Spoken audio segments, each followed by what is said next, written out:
তহঁতক গাৰ্লফ্ৰেণ্ডে বা বয়ফ্ৰেণ্ডে এৰি থৈ যোৱাৰ কাৰণ এইটো নহয় যে সিহঁতক কোনোবা নতুন পাইছি, কোনোবা ধনী পাইছি, কোনোবা ধুনীয়া পাইছি।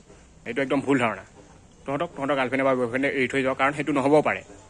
এনেকুৱাতো হ'ব পাৰে যে তহঁতে মানে তাই বা তাৰ প্ৰেমত এনেকুৱাকৈ পৰছা, মানে এনেকুৱাকৈ পৰি অন্ধ হৈ গৈছে, মানে তাৰ কাৰণে তাই বা সেই ল'ৰাজনে ভাবিব লগা হৈছে যে মই অন্ধটোৰ প্ৰেমত পৰি কি কৰি আছোঁ, এই অন্ধটোৰ প্ৰেমত পৰি থাকি মোৰ জীৱন ধ্বংস হৈ যাব, গতিকে মই ভাল কাবাক পতাব লাগিব। এনেকুৱা হ'ব পাৰে। গতিকে প্ৰেমত পৰি অন্ধ নহবি, অন্ধ হ'লি বেলেগ পথে ল'ব যেনে অন্ধ নহবি মাত্ৰ, অন্ধ হ'লি চেছ। গতিকে নিজৰ গাৰ্লফ্ৰেণ্ডক বা বয়ফ্ৰেণ্ডক যদি বেলেগৰ হ'বা দিবা খোজা নাই, তেনেহ'লে প্ৰেমত সদায় চকু খোলা ৰাখবি, সদায় ভালকৈ ৰাখবি, অন্ধ হৈ নাযাবি। অন্ধ হৈ গ'লি গম পালিয়ে নহয় কি কৈছোঁ, বুজিছানে? অন্ধ হৈ নাযাবি, অন্ধ হৈ গ'লি কাম চেছ, তোৰ পৰাই বেলেগলৈ গুচি যাব।